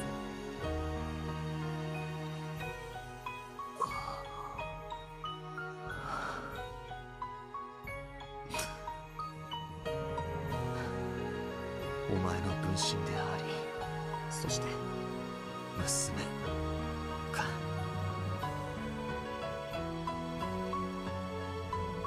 yes, she's exactly the same person. The same piece which was created once more by the rule called Beatrice. However, when I can't accept it that way, I could have interpreted her as being Beato's daughter, and found a clear guidepost on how to interact with her and smooth the uncertainty in my heart. Finally, I understand how cruel I was to her then. My tears poured to the ground, and when I followed them with my eyes, I noticed that a white business card had fallen onto the floor. It was the message card that had adorned those cookies. I rushed her, telling her to clean up and leave right away, which is probably why it had fallen to the floor unnoticed. I picked it up and read the message on it. It was extremely short, pure, and sincere. It's so clear that I should be able to read it. However, it's blurred with tears and I can't see anything.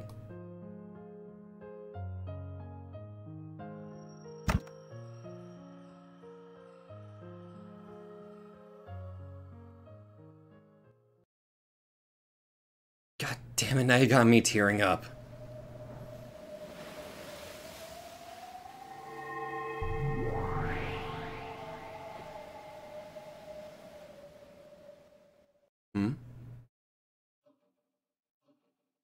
The flood of light and sound slowly dissipated.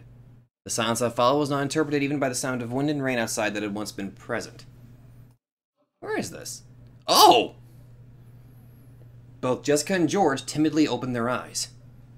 Where in the world is this? It was a strange room that they had never seen before. It looked like a Western smoking room. Its furnishings were stylish and expensive. It felt as though a dignified person must own this room. Preparations for black tea were set on the table, and so was a chessboard, which seemed to be halfway through a game. However, there was something strangely out of place. The black and white checkerboard pattern made it feel like chess, but it looked like a very similar yet totally different game that no one knew of. In the same way that it both looked like chess and not like chess. The furnishings of this room, no, the room itself. Though it first seemed like a Western smoking room, it also felt like something completely different.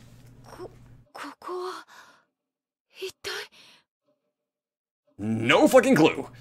ジェシカちゃんにカノン君もシャノンはどこに？ジョージ様、私はここにおります。僕もここにいます。お嬢様、ジョージ様、このような場所にお連れしたことをお詫びいたします。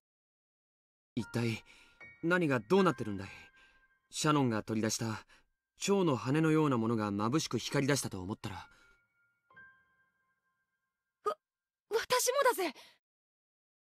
カノン君が黄金蝶のブローチとかいうのを取り出したら、それが輝き出して。お嬢様、ジョージさん、まずはご無礼をお許しください。そしてどうか落ち着いてください。これから不思議なことが起こります。Okay. その不思議な存在は私たちを試すでしょう。試す？それがひょっとしてさっき君が言っていた僕たちが結ばれるために乗り越えなくてはならない試練というやつなのかい？試練？お嬢様にはまだ説明していませんでした。お詫びします。しかしどうか先ほどのお嬢様の言葉が本当なら僕も精一杯頑張りますから。私にはさっきから何一つ分かりゃしねえぜ。ジョージ兄さんは何か知ってるの？一応はね、今の状況を君同様に驚いてはいる。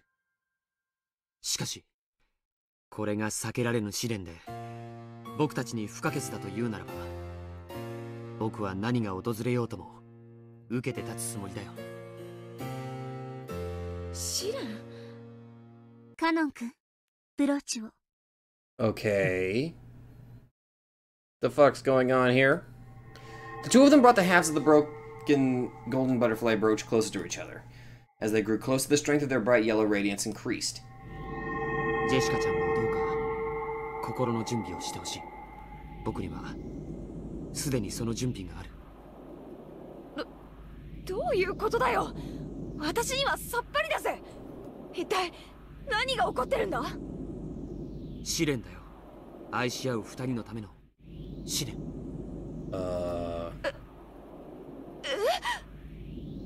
George spoke these awkward-seeming words quickly and easily. It was such an embarrassing line that Jessica couldn't help but turning red. But the expression on George's face, which was so serious that it was almost grim, forced her to tense up as well. Shannon and Cannon were just as serious. With a glow in their eyes as though they were taking part in a sacred duel, the pair of them brought the two gold butterfly wings together. Then the wings they held became a single brooch and regained their magical power. An even more intense light filled the room, and the scene was burnt into the retinas of all present, as the brooch shattered and two shining things flew out of it.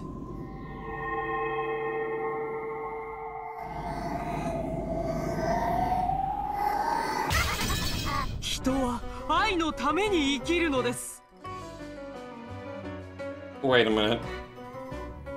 I think I recognize that voice from the very beginning. Yep. Suddenly the voices of two people they had never heard before rang out. What was it? Who were they?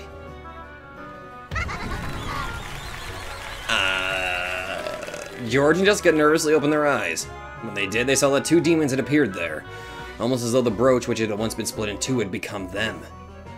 おや、おかしいぞフルフル。どうして我らはこのようなところに？ You know, I think one of the commenters kind of threw this out there, which completely baffled me. Apparently I wasn't supposed to figure this out, but,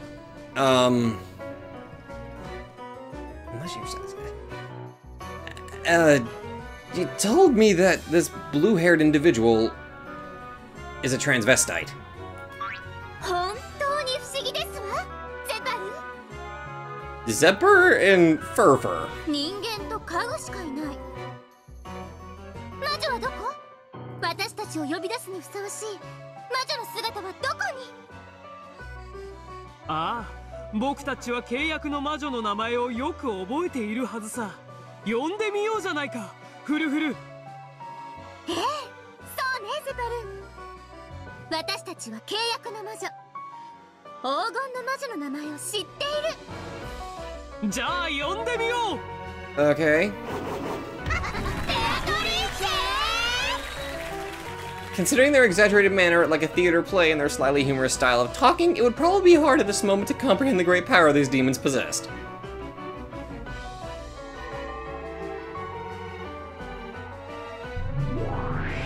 Oh! When the two demons called Beatrice's name, a cyclone of gold butterflies picked up throughout the room, then took the form of two golden witches. ベアトリーチェが2人だわ。僕たちだって2人だもの。Yeah? ベアトリーチェがたまには2人だっておかしくはないさ。こやつはわらわの分身にして妹だ。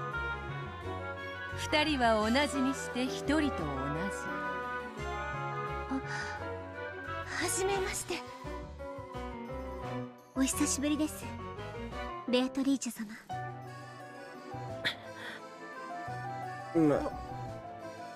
私は夢を見ているの？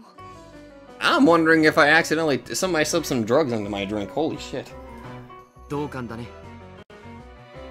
しかし呆然自失するにはまだ早いよ。 And you seem oddly calm about all this. Unlike Jessica, George had maintained his composure even during this bizarre scene. After all, Shannon had already told him what would happen next. Oh!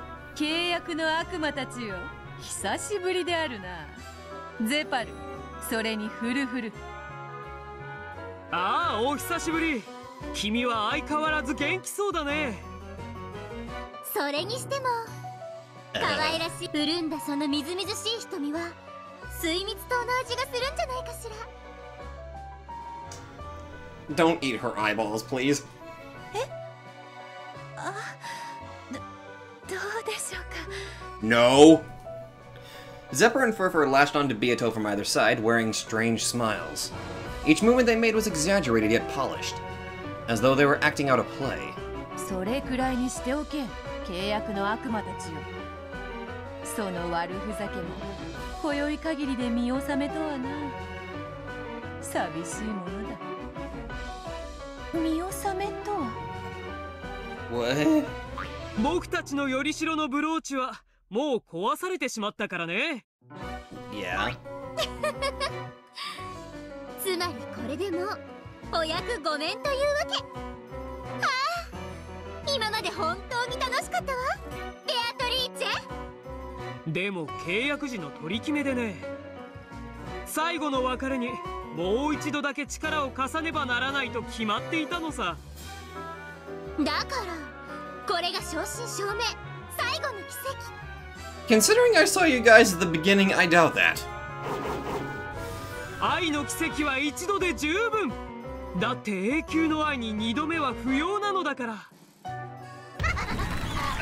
そういうわけ。愛し合う男女たちよ、ここに集いしは奇跡なくして恋を成就できぬ呪われし者たち。 Okay. その奇跡を与える黄金蝶のブローチの力は泣こうがわめこうが今宵限り最後のチャンス。それは一組のつがいにしか与えられぬ。僕は負けないよ。 What are they gonna do? Duke it out or something? お互い頑張ろうね。 Shannon and Kennen exchanged a serious gaze. Both had already readied themselves to fight for the sake of their love's success. よくわからねえけどよ。 More or less, I think I'm starting to get it. おかしな悪魔の力なんて世話になる気はねえぜ。 Jessica was finally starting to figure this place out. Those demons were probably planning to pit her and Kennen against George and Shannon. はっきり言わせてもらうが、余計なお世話だぜ。私とカノン君の仲は私とカノン君でどうにかする。怪しげな悪魔の世話になんかなる義理はさらさらねえぜ。お嬢様、この試練を乗り越えなければ僕たちは結ばれないのです。ジェシカ、受け入れよ。それが家具の身で人間と結ばれようと願う身の程知らずに課せられる唯一の試練なのである。家具とか人間とか勝手に言ってろってんだ。私たちには何の関係もねえぜ。お嬢様にはまだ話していないの？どう説明すればいいかわからなくて。カノン君もシャノンもジョージ兄さんもどうしてこんなうさんくさい話に耳を貸してんだ。人の恋路を邪魔するやつは馬に蹴られて死ねって決まってんだぜ。なんで悪魔たちに認められなきゃならねえんだよ。余計なお世話だぜ。さては困ったわからず屋がいたものよ。このままゲームを始めてもよいが、それではフェアとは言えぬな。説明してあげてもいいのではないでしょうか。私にもよくわかりません。ジェシカさんとカノンさんの恋に何か問題でもあるというのですか？やれやれ、どうやら君も君たちも何も分かっていないようだね。 I think it just summarized me. 私たちに祝福されれば二人の恋をゆっくり育むことができるの。うさんくさい悪魔も何にも関係ないわ。でももし僕らに祝福されなければ君たちの恋路は消えてなくなり、枯れてしおれて消えてしまう。なんでそんなことが言えるんだよ。運命だから。認めないのも自由、抗わないことだって自由。抗わないとどうなるんですか？恋路が終わると抽象的な言い方では納得すまい。はて、どう説明すればそなたの運命の袋小路を説明できるのか。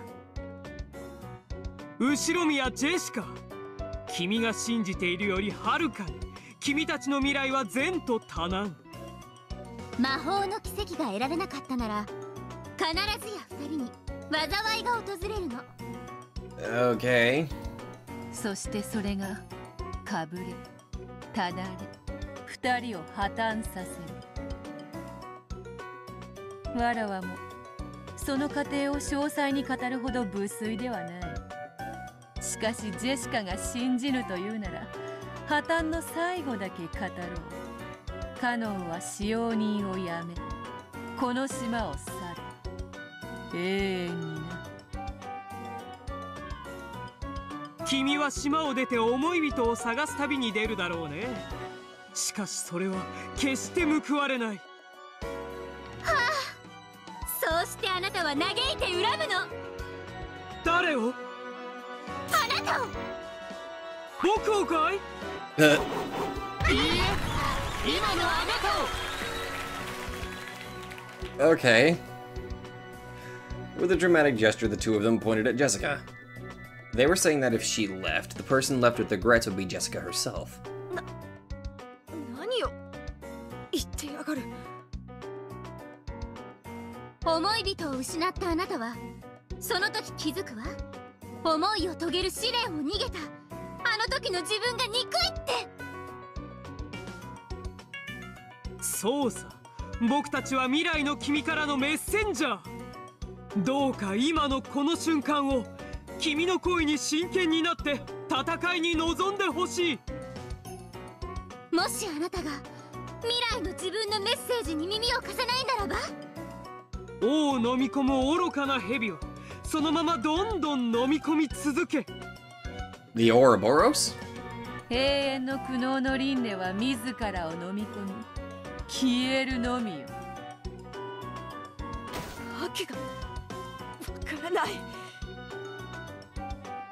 Jessica's confusion showed up on her face as anger.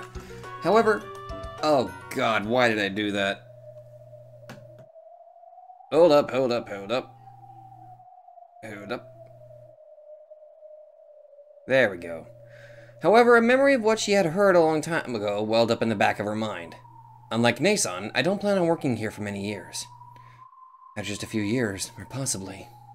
If Nason ever decides to stop working here, I think I'll stop working too. カノン君。そなたが魔法の奇跡をシャノンとジョージに譲るなら、二人は結ばれ島を出る。そしてカノンもまた島を出る。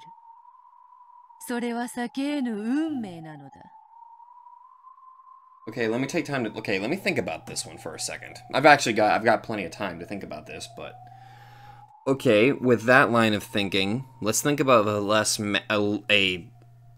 no magic perspective. Shannon and George can be together. Cannon and Jessica can be together. But the two pairs cannot be together at the same time. How would that be possible in a human sort of sense? How would that... Wait a minute. Wait a minute. Okay. This is gonna sound very much out there, and I have no proof to back this up, but unfortunately this is like the first thing that came to my mind, and I don't know, I might bring it up in the Discord chat. What if, now, again, feel free to make fun of me, what if Shannon and Cannon are the same person? And by that, I mean, what if there's only one body, but possesses the personalities of Shannon and Cannon? That is the only human thing I can possibly freaking think of that would explain why George and Shannon can be together, Jessica and Cannon can be together, but the two pairs are not allowed to be together at the same time. That is the only thing I can possibly think of. That is it. That's fucking it. では魔法の奇跡を得られたなら。無論カノンは島にとどまり、いつまでもジェシカのそばにいる。ジェシカが望んだ音楽活動とやらも一緒に始められるだろう。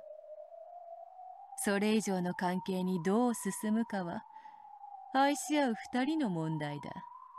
ジェシカが望むように二人だけでゆっくりと関係を育めばよい。ただその場合は私とジョージさんもまた結ばれません。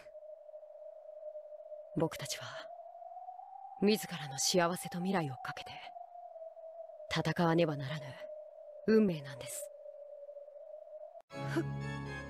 ふざけるなよ。なんだよそれ。つまり自分たちが結ばれれば必ず相手は破綻するのか。そんな悪魔のゲーム冗談じゃねえぜ。間違えるな。そなたらが奪い合うゲームではない。黄金蝶のブローチの力がなければそもそもどちらの恋も実らぬ運命なのだ。誰がそんな運命を決めたんだよ。恋を許されぬ家具に恋したそなたらの罪ゆえにだ。カノンはそなたにはっきりと家具は恋をする資格がないと拒んだはず。そなたはそれを承知でカノンを恋の相手に選んだのだ。知らぬとは言わせぬ。Though she couldn't accept any of it, Jessica was unable to argue back. Then George spoke up with that soft tone that he always used to smooth things over. However, his expression was still ruthlessly serious. ジェシカちゃん、こう考えないかい？考えるって何を？僕はね、どんな試練も障害も全て乗り越えて結ばれようという覚悟を持っているよ。君はどうだい？そりゃ私だって多少のことでへこたれるほど嫌なつもりはねえぜ。ならそういうことだよ。僕たちは今試されているのさ。僕たちがどれだけ気持ちの強さを示せるかということをね。ジョージ兄さんはこのわけのわからない話で納得してるっていうのかよ。納得なんか必要ないよ。僕はシャノンと結ばれるために全ての試練と障害と戦うことを婚約指輪にかけて誓った。どんな理不尽な到底理解できない試練であっても僕に退くという選択肢はないね。Georgie spoke clearly, then looked at Jessica with a cold gaze. By now, Jessica almost understood. If she kept on grumbling and avoiding this demon's trial, the game between the two groups would automatically end with her defeat by default. In other words, George and Shannon would win. Then they would gain the miracle of magic, their love would be completed, and Jessica and Cannon would split apart, with Cannon eventually leaving the island and never seeing her again. 僕にとって君がこの試練を辞退してくれるなら、これは君と戦わなくて済むからね。そして君のカノン君への思いはその程度のものだったんだねと蔑むことになるんだ。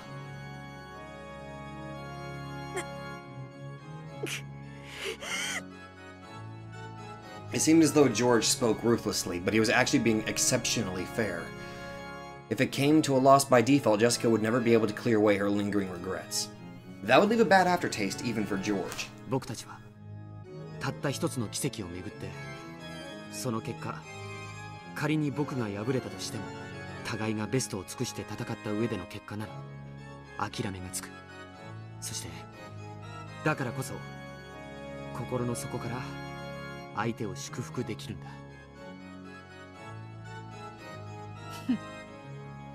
ジョージの覚悟、なかなかのものよ。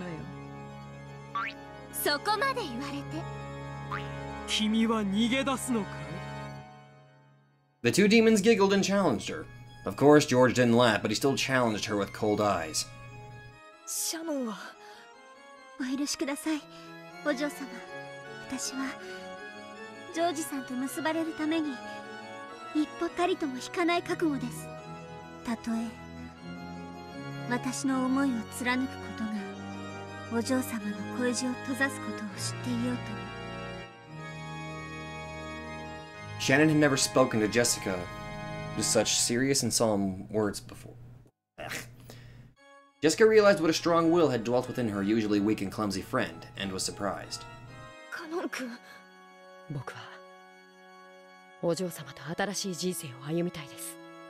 その歩みが姉さんの幸せを踏み越えていくことを意味しようとも、僕はここを引きたくない。Ken was also doing all he could to restrain himself. Yes, all of them were being serious and frank, and abandoning any naivety they might have possessed.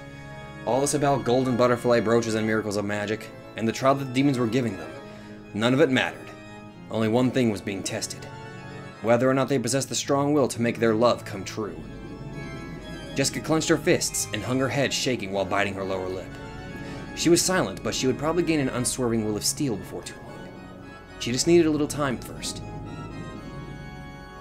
The two demons who taunted people with dramatic gestures did not violate this silence that Jessica needed to resolve herself. Love brings about conflict, and this conflict gives rise to determination. Love and determination. I can make a joke there, but you guys had already made one in your head. As the demons of love, they could understand more fully than any others how noble that determination was. ジェシカさん、そしてその魔法の奇跡はそなたであっても享受できるものであるぞ。私にも？それは She had thought that this had been about two pairs of lovers. Beato was surprised to suddenly hear that this had something to do with her as well. 黄金町のブローチの奇跡はそなたの願い。バトラへの行為を認められたいという願いさえも叶えることはたやすい。そしてない。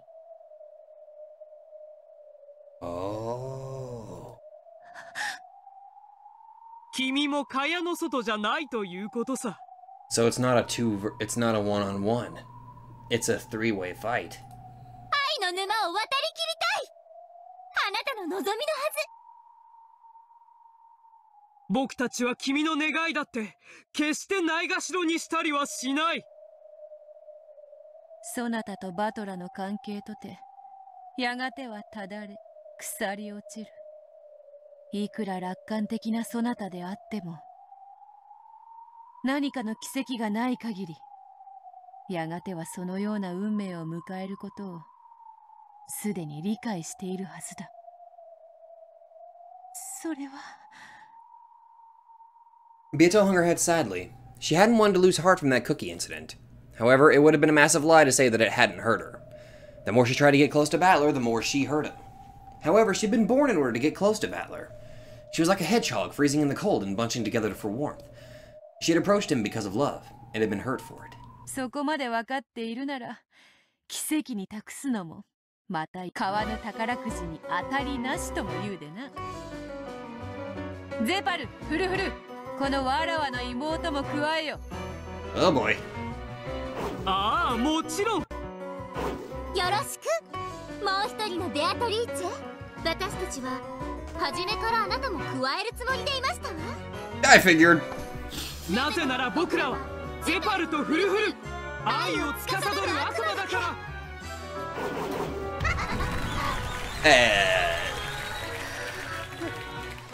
私も参加してもよろしいのでしょうか。Oh boy. 君が望むならいいんじゃないかい。誰であっても僕は拒まない。すべての障害に勝利し、全員に僕たちを祝福させる。もちろん逆でもさ。全力の僕たちを退けて成し得た恋ならば、僕もシャノンも心の底から勝利した二人を祝福することを約束するよ。ね、シャノン。はい、私たちは負けません。そして負けても心の底から祝福します。僕も同じです。僕は負けません。いけねえ喧嘩だってんなら買おうじゃねえかよ。私もカノン君も不先輩ってのだけはごめんだぜ。それはそなたもだな。はい。お父様にいえ、バトラさんに私を認めてもらえる可能性がわずかでもいただけるなら、私もそれに自らをかけたいと思います。よくぞ言った。それでこそ我が妹。ゼパル、フルフル、役者は揃ったぞ。それでは始めようか、フルフル。I don't know, it seems kind of unfair. Little Beato's by herself. 始めましょう、ゼパル。たった一つの魔法の奇跡をめぐっての愛し合う者たちの試練を。Thank you for ending there, because holy shit, I would not have been able to record for much longer. Holy shit. Ugh.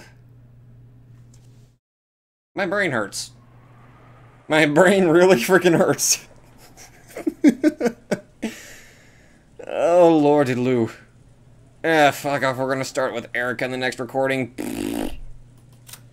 I'm gonna save. Save over here. Whoa, whoa, whoa. Hello, hello, hello, hello, hello. What have we here? Zephyr. One of the 72 demons controls love and tests others through trials. Oh, so you are one of the 72 demons. Zephyr bestows an ultimate defensive barrier of immortality upon the contractor. This gives the contractor enough courage to unflinchingly face any wounds love might cause. A hunter of love who likes to praise upon tame boys. is of a different gender than Furfur.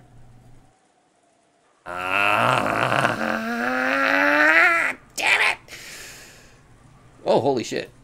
Hello.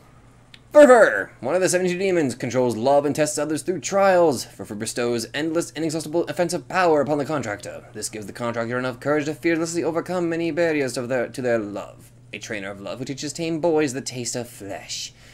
Is of a different gender than Zeppo. Okay, so you're a boy and you're a girl. Sounds legit. Also, when you guys told me to check Kinzo, his data changed.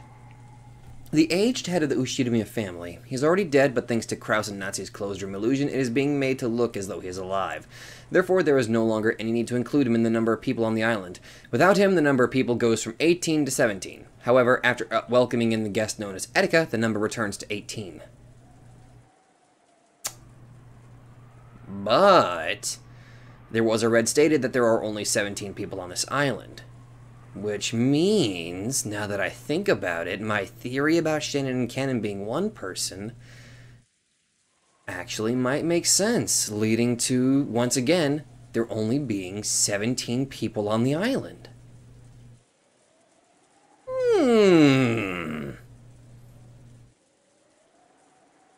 Maybe I wasn't crazy in thinking that. Then again, maybe I was, but who knows. All I know is I've been recording for 2 hours, and I'm tired. Oh my god, so much shit happened. Ugh. I feel like I just stumbled upon one hell of a revelation, and slowly, bit by bit, I think I'm starting to understand the truth, finally. That or maybe I was just spouting a bunch of random shit and you guys are secretly laughing just because I just made a rookie mistake. In which case, tell me if you laughed, or you're laughing at me right now. I don't mind, honestly.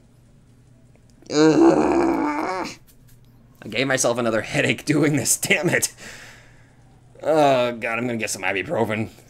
So much shit happened. Thank you guys so much for watching, and oh god, I can't wait for the next recording of Umineko. So see you guys in the next video.